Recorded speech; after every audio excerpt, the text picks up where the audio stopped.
Welcome to the Fireside Gathering with the authors of I Didn't Become Selfish, I Became Harder to Manipulate, sharing more of their experiences and wisdoms learned, hosted by Sara Jane. You can go to vocalreiki.com/fireside gathering to find all the authors and where you can purchase the book. Do enjoy. Welcome to the fireside gathering of the authors of I Didn't Become Selfish, I Became Harder to Manipulate.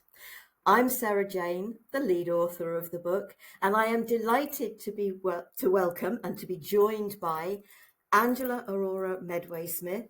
Angela, thank you for joining me. My pleasure. And Sunny, Peiming Sun. Sunny, thank you for joining us from Taiwan. Yeah, so excited to have those technologies so we can unite everywhere we are. Absolutely. Now, your authors. Angela, yours is Chapter 5, Tipping Point, The Road to Reclaiming Your Personal Power. Do you want to share just a little bit? I know we're going to go into for a little bit more conversation beyond this. Share a little bit about your chapter, but why you chose to join the book. Why I chose to join the book. The title spoke to me, and it for me it's about the probably billions of people who don't stand in their own power. And so I chose to share an experience from my late 20s that was the tipping point, and which is the title of my chapter, which was the moment I stepped into that full power and stopped being a people pleaser, stopped being a doormat. And, it was a really difficult experience. And, I wanted to make sure that others who have similar experiences can understand how to recover from them. Yes. Thank you so much for doing that. It's so important. The stories in the book will speak to so many people, and how we felt will also speak to so many people, even if the story doesn't resonate. Sunny, your chapter is chapter 17, From Why Me to I Am.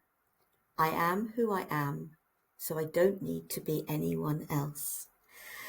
Share a little about you and why you chose to participate in the book.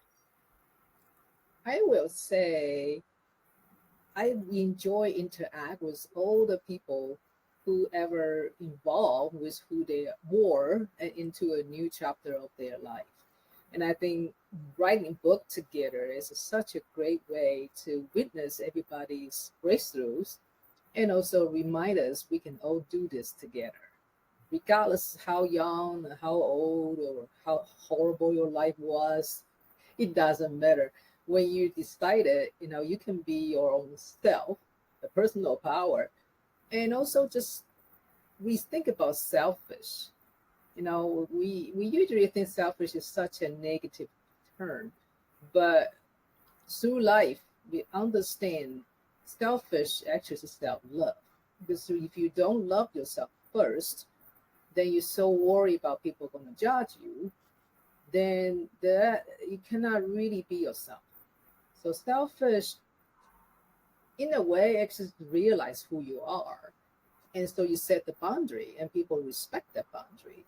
And I think that's such a great title. We can all pitch our stories and share the word.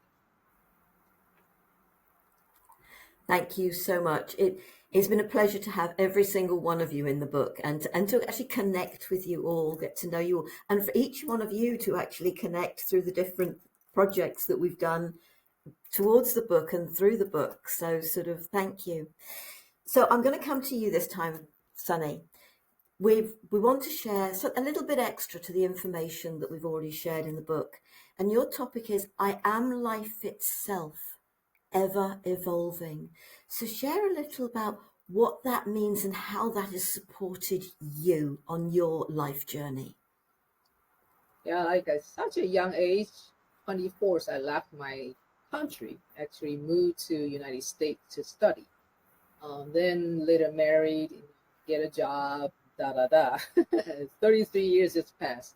But through the process, I feel like it's hard to fit in because I don't really know who I am first.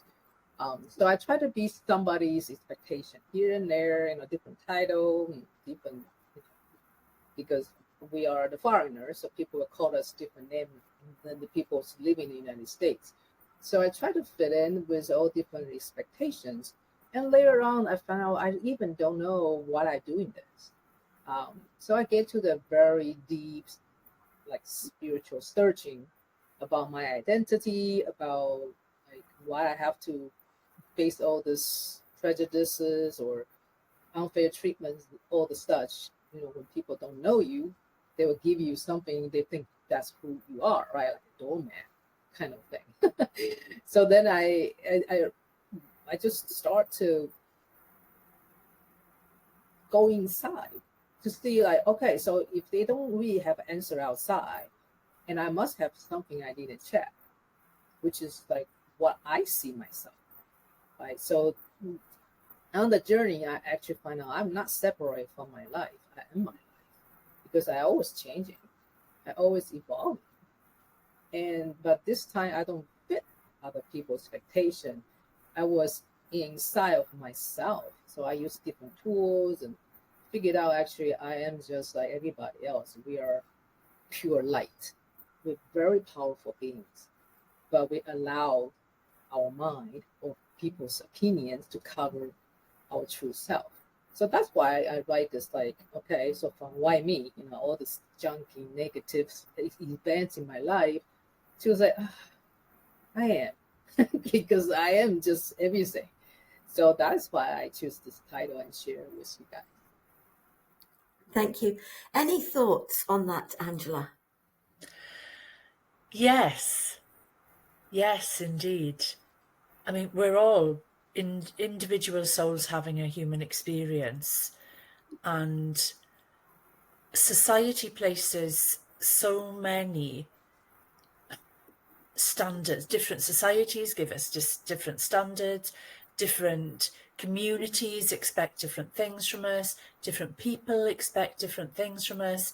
So we can become lost and lose ourselves until we find that point, which obviously we three have found, and the authors in the book have found, where we say, no, actually, I'm not going to do this anymore.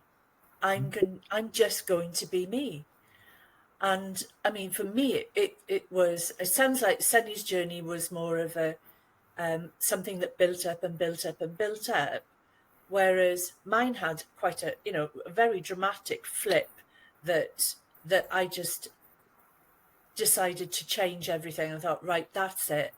And my relationships going forward changed from that moment on. So I became, if you know the Hindu goddess Kali, sometimes I feel Kali behind me, and it's like, no, it takes a long time before Kali comes in.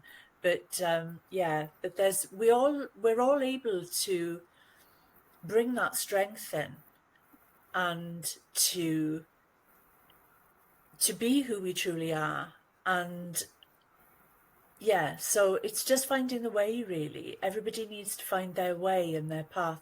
And this is why our book is so wonderful, because there's so much inspiration in there, so many pearls and golden nuggets. I love the way it's laid out so that we can inspire people to make changes in their own lives. And if just one person who reads that book changes their life, it will have been worth it.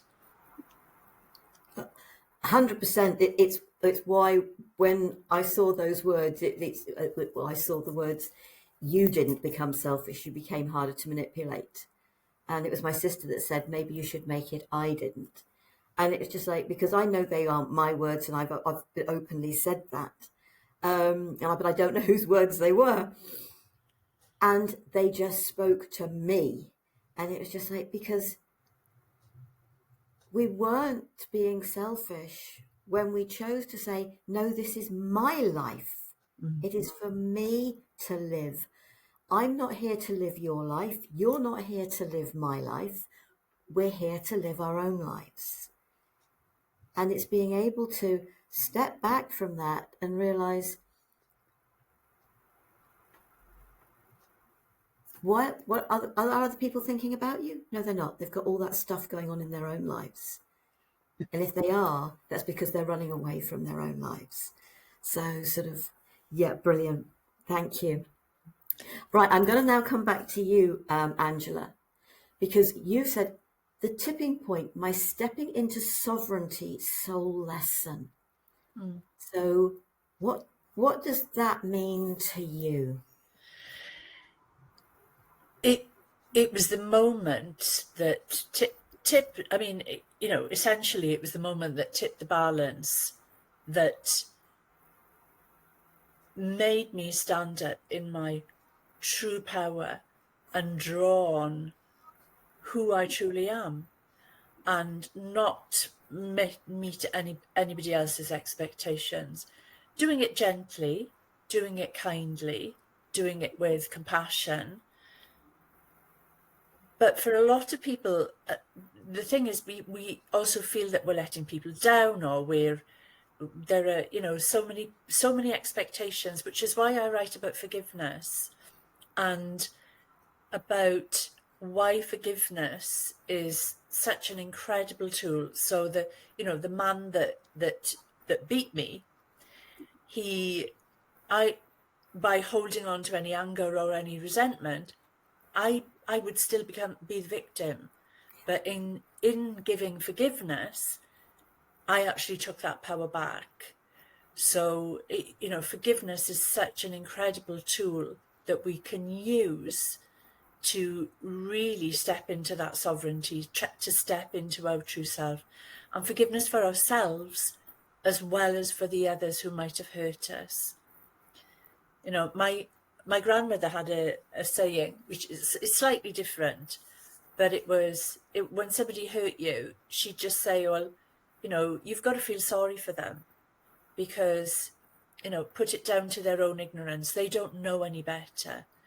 So it's about, I learned that from quite an early age, that we need to forgive the people that hurt us, because otherwise we just become piled up with all of the different, energetic residues that will result from holding on to resentment. 100%. There are two sayings. It's like drinking poison and expecting the other person to die, or it's like holding a hot coal and expecting the other person to get burnt, sort of, because we're doing more damage to ourselves by holding on to any anger, hurt, pain, animosity, sort of whatever. We're doing more damage to ourselves and probably not affecting them in any way, shape or form. They're just getting on with their lives. So no, exactly. Sunny, some thoughts from you? Well, the title actually is all around me, right? I, me, ours, mine, all this, the big capital I. I think a lot of people think about we are separate from other people, like by the look, I have my arm, we're not connected. But later on, I into the quantum mechanics, and also I was a scientist, still scientist, but it's not different. Well, not lab scientist, it's more life scientist. I realized that in energetic level, we're all connected. Even we have a separation by our eyes or touch, that doesn't matter. Our energy is still interconnected.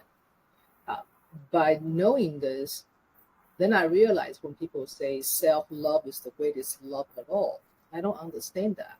The first I said, no, like I don't only love myself, I don't love other people. But if this interconnected in an energetic way, when you really love yourself, you love everybody. But that makes sense to me after that. And I start practice a lot of different way to really focus on self-love and understand who I am and what I am. Everything is still around the I, but this time I'm not searching solution for me, more like how I can I connect with others since I'm one of them. Um, I think that start to really make the things change. I don't need to fight it. Because the fighting others, fighting myself. If I don't like myself, I don't like everybody else. So in the way, I become more responsible for myself and also for everybody, everything. To be honest, the tree, sea life, and we are all interconnected. So with that, I know, right? Since we are not separated, then we should collaborate and also help everybody in a long way to raise up the frequency. That is the only way to see we are not separate. But if we struggle, we fight, we kill, with all the violences and jealousy, all this negative frequency, no wonder we couldn't see we are actually connected. So that's my realization. Say, hey, I don't need to fight anymore. I don't need to compete with anybody because we are all together energetically. So I hope that makes sense for a lot of readers and read other stories. And if you use that perspective to see every story, you can say we are such a great creators. We create all the different stories, different experiences. By the end, we are still the one. Everybody, it's not separate. When we love ourselves, when we care about ourselves, when we trust in ourselves, believe in ourselves, have thought consideration of ourselves, we can bring so much more of that to others because that's who we are. When we're in that place of, and this is my perception from the experiences I've had and my understanding, but when we are in that place of people pleasing, we're always trying to second guess. So we're actually in judgment an awful lot when we're in the people pleaser mode, because it's, can I second guess what's going to keep that person happy so it keeps me happy and keeps me safe? Sort of, we're actually in a very negative space, but not just for us, but for everybody around us. And love, we have to accept the fact that we have to have tough love for ourselves as much as there are times when we have to have tough love for others. So when we learn to say no, and we don't have to give reasons, that was always the thing. Or I've got to say no to this, or I want to say no to this, but how do I say no without giving a really good reason for saying no? We always had to find something that would help people. We can get out of that. It's just like, I'm really sorry, that's not for me. It doesn't matter what the rest of it is.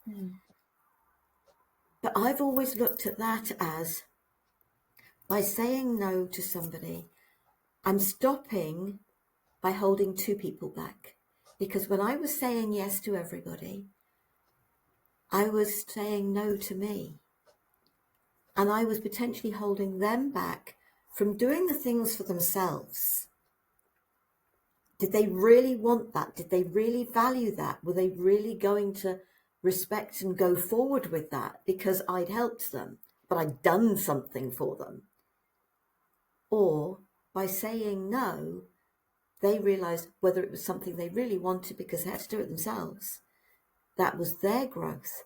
Me saying no to somebody else meant I could then work with what was right for me, what was speaking to me, what was about my growth. So no might, and you may be accused of being selfish, but who's the one who's being selfish? The individual who's expecting you to do what they want, regardless of what is right for you. So, but I know different people have different connotations to the word selfish. So it's really a matter of what you hear from each one within all these programs, in all of these conversations, is there are going to be things that will resonate and things that might not. take what resonates with you, what speaks to you. That is the important thing. Sunny, any thoughts on what I've just said, and anything on the word selfish, but also on the word manipulate? Well, the first thing popping in my mind is the fear. Whenever the energy frequency is not who we are, actually we are pure light, love, and peace, all the great things. But we choose to perform a lower frequency, jealousy, selfish, anger, manipulative. It's all because of the fear.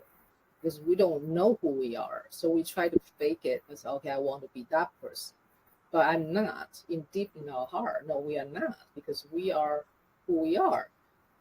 So in that fear, so, I cannot be good enough for like become this person, or I just not fit in. I cannot run. I cannot jump. But I love what this person get attention. So the manipulative become like, because you don't know how to make yourself become yourself. So you try to manipulate others to fit your fear. Okay, so you want to control them. For example, if your lover look not a person, if you're jealousy because you don't trust your partner whether they really love you, because you fear he might go out and find somebody else. But that's the fear and turn into become a jealousy. So that's just one example. Nothing all those negative emotion is all because that the fear. But we can definitely reframe it. We can definitely outgrow it, transcend it. Whichever, we all have the chance to do it. But it's just a choice. Do you want to do it? A lot of people say, no, I feel familiar with the fear, but they couldn't step out of fear. But then they have to deal with the consequence of the fear might create. So again, that's still personal power, personal choice. Do you want to live the life close to who you are, your pure light, your love and peaceful, all the good thing, or you choose to follow that default script to live in such a lousy life? That's a choice. But I'm glad I make the choice to get out there, being there 30 some years, pretty lousy life. Then I say, oh, I don't play that role. Enough is enough. Let's play a different role. I think everybody can do that. You just change your mind, change your life. Yeah, thank you.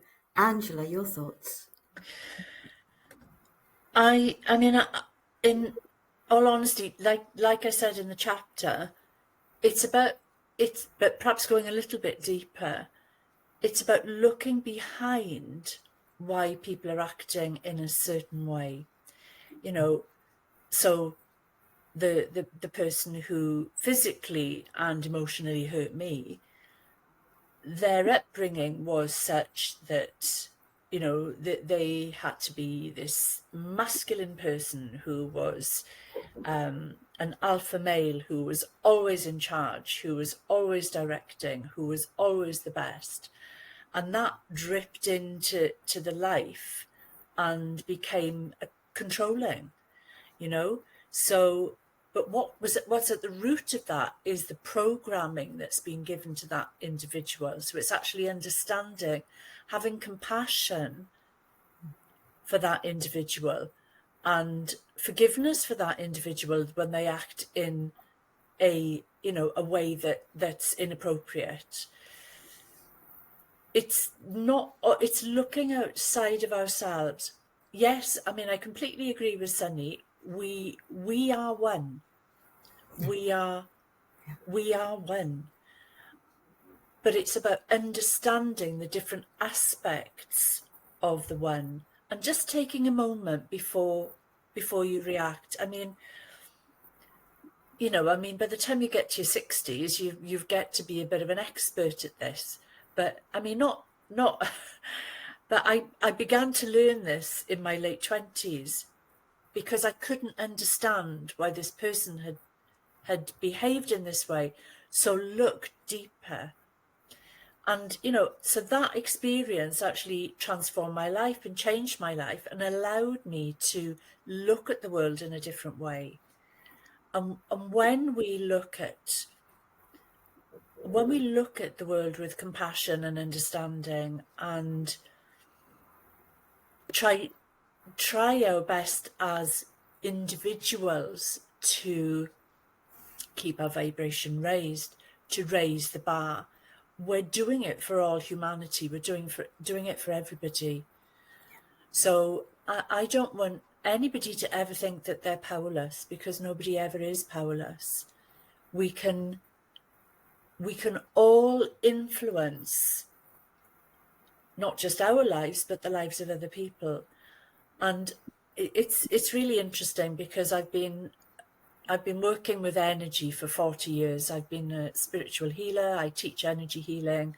I write books about energy healing. I've walked the walk, and so I can talk the talk.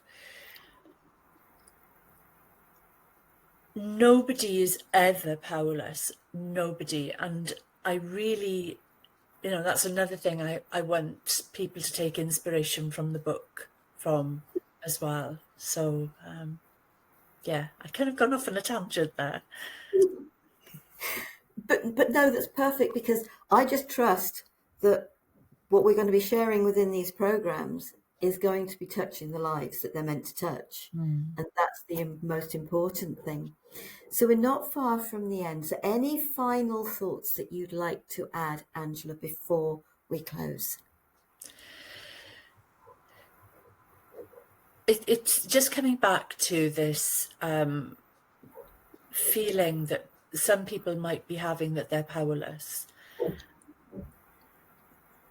I'm trustee of a charity called Peace Mala, which strives to create a more compassionate world. And every major religion operates through the same golden rule: treat others as you wish to be treated. And that's the guiding light of Peace Mala, which is an educational project for children that's endorsed by the Dalai Lama and the Pope, and it's been around a while. It's just remembering that, really. It can be just that simple.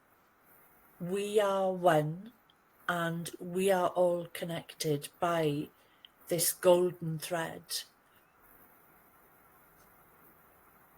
Yeah. Lovely. Thank you. And what was the charity called? It sounded like Peace Mala. Peace Mala. So the children actually go through a program, and they create a mala bracelet, and each of the beads represents a different world religion, with the central bead being the child itself, the elastic being the golden thread that connects us all. And it's beautiful. I'd like to see it in every school, in every country in the world. No, lovely. Thank you. And some final thoughts from you, Sunny. Well, we all know the world has changed and never going to be the same again. The good news, we are all going up, but the challenge is we have to let go. And so my suggestion for everybody, or even just playfulness, play to let go something you don't need anymore. Either the emotion or the stuff you've been put in the box over 30 years, or some relationship really choke you. So if we practice, just realize something, now is the time to let go. Just let it go, because you couldn't fight the current energy. Energy is right to let it go, because this month particularly, you got a moon and sun eclipse. That is really great indication. It's a time to let go all the things you don't need, no longer serve you. So I hope everybody will practice those let go in the next 6 months. But that is crucial, and that is amazing. Everybody has done certain work, and then we all shift higher, much easier. So there's no struggling. There's probably just that portion. But that's the word I want to share. No, thank you. One of the things that I do is I don't listen to the news. I don't read the news. I get to hear what's going on, but I don't have it bombarding me 24/7 a day. I really don't. No. And so my life has become, and I've done that for over 20 years, so my life has become considerably more peaceful. And as our energy raises, because we get that negativity out of our lives, we help others. The positive energies can really help to counteract the negative energies.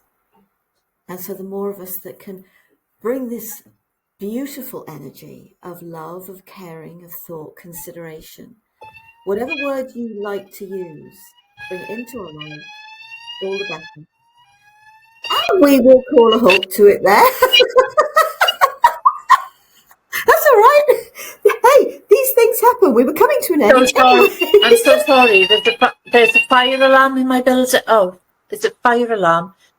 It must have just been a test. That's ridiculous. It's normally 10 o'clock on a Monday. I'm so sorry.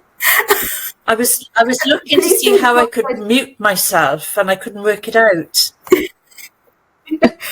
Seriously, I don't have problems with things like this because this is life. These things happen, and I'm not going to cut it out.